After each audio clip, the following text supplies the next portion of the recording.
Right, guys, so in this video, I'm going to be talking to you about 10 tips that can dramatically improve your wildlife photography if you apply these things. And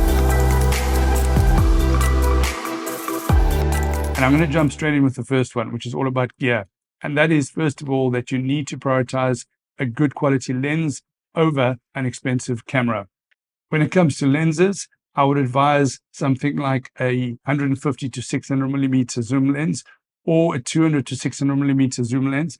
In addition to that, if you can afford it, a 70 to 200 millimeter lens is going to be fantastic because it's going to allow you, especially a 2.8 millimeter lens, because it's going to allow you to do two things. Number one, to shoot animals within their environment. And number two, because of the 2.8 millimeter, it's going to allow you to shoot animals in the early morning or the late afternoon where the sun is relatively low, because that is generally when animals are generally going to be most active.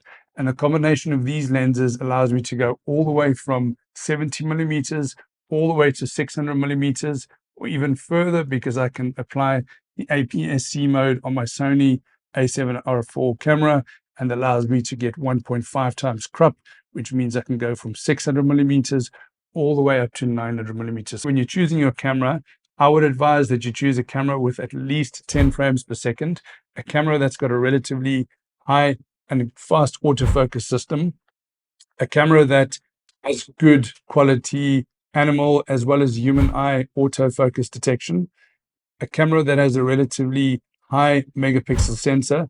And that's fantastic because it allows you to crop in close in post and still retain good quality of image, because especially with birds and animals, they tend to be quite far away from the frame.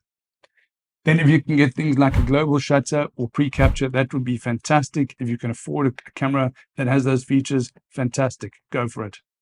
Tip number 2 is to get out nice and early. The best time to shoot animals and birds, as we know, is going to be in the early morning as the sun comes up, or in the late afternoon as the sun starts to go down, because that is, generally speaking, where animals and birds are going to be at their most active. And that is when you're going to see the animals and birds performing in their real natural behaviors and be able to capture those behavioral type of shots that really make the difference between an average photograph and a fantastic photograph.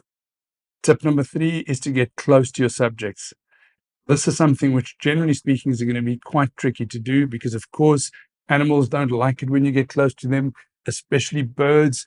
They're quite skittish. So as soon as you start to come close to the animal or bird, it tends to move away or want to fly away. Sometimes it's actually better for you to wait for the animal or bird to come closer to you. And by that, I mean, you can just, when you find a place where there are animals and birds, just stay in one place, in one location, and actually wait for the animals or birds to approach you.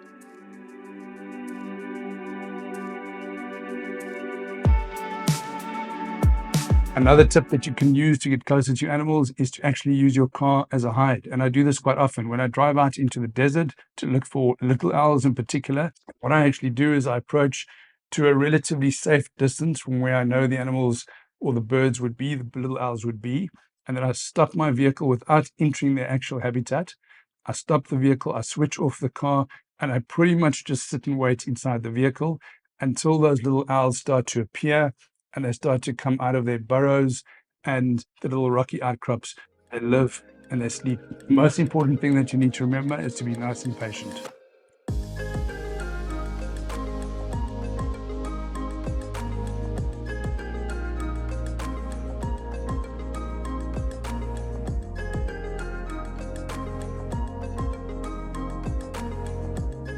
Tip number 4 is to shoot low at animal eye level.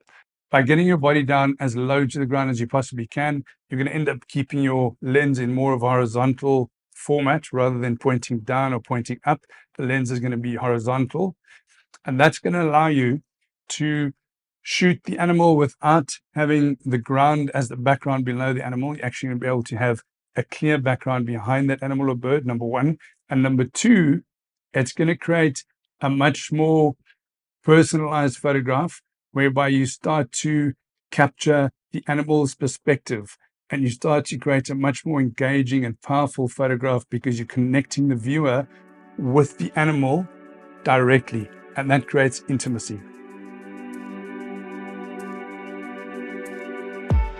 Tip number 5 is to check your background. choose clean, distant backgrounds rather than busy, distracting backgrounds. This technique will ensure that you keep your subject in focus.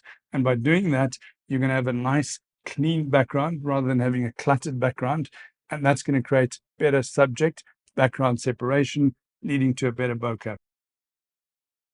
Quite often, I find that just a slight shift of your position or your location from one position to another position, sometimes just by a couple of meters, moving left to right by a couple of meters, can create a much better background without any distractions. And that's going to lead to a much better photograph. So have a look at your environment and be willing to move around a little bit to create a better photograph. Tip number 6 is to use a wide angle focal range. Now, generally speaking, we're going to be trying to get as close as possible to our birds or subjects that we're shooting. So you want to try and use something like a 200 to 600 millimeter lens.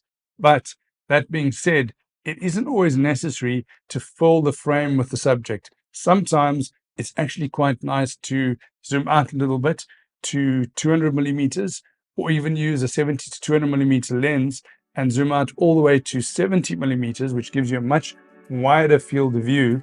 And by doing that, you start to capture that animal within its environment.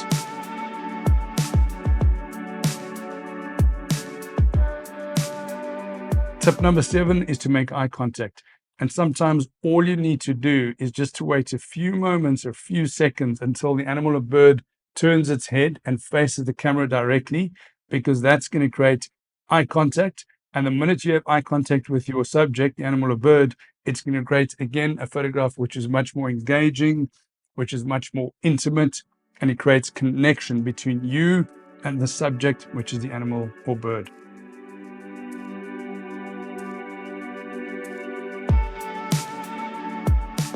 Tip number 8, composition. Now, generally speaking, I would say that you should always try and apply the rule of thirds when setting up the composition of your photograph. But that being said, this could also be done in post-processing, but very important to remember that if you're going to do this in post-processing, you need to allow enough space around the animal or bird so that you can crop afterwards to position the animal or bird exactly where you want them to be within the frame.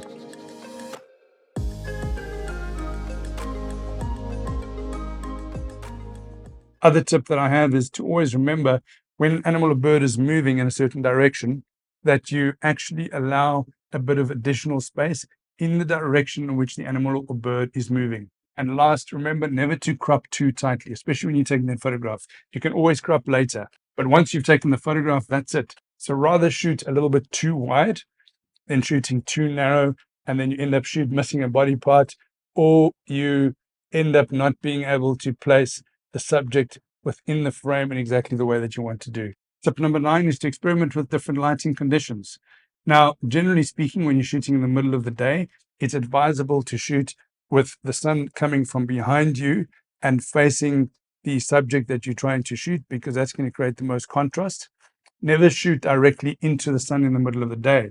But in the late afternoon or in the early morning, which is a beautiful time of the day to shoot, try experimenting with different types of light. Try experimenting with the sun coming from the side, or even with the sun coming from behind the subject, because what's going to happen there is when you shoot towards the sun and the sun's coming from behind the subject in early morning or late afternoon, it will create that beautiful halo effect around the subject, which again creates a really nice dynamic and artistic photograph.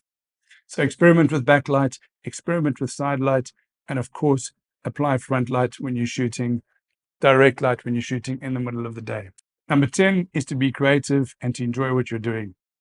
The most important thing is to enjoy what you're doing and to have fun with it, because at the end of the day, that's why you took up this hobby of wildlife photography, because you want to have fun with it. So don't be afraid to try different things. The most important thing is that you use your camera as often as you possibly can. Apply the tips that we've spoken about here, and don't be afraid to break the rules once and every now and then as well. Because at the end of the day, that's when your photography is really going to start to come to the fore, is when you start to experiment, because that's going to allow you to become more confident with your photography. That's it from my side, guys. I hope you guys enjoyed this video. If you did enjoy the video, please consider giving it a like and subscribing to my channel. And also, if you've got any additional tips or advice for people that might be watching, maybe there's some things that I forgot to speak about or left out, please drop them in the comment section below. And with that being said, guys, hope you guys enjoyed the video, and I'll see you in the next one. Take care.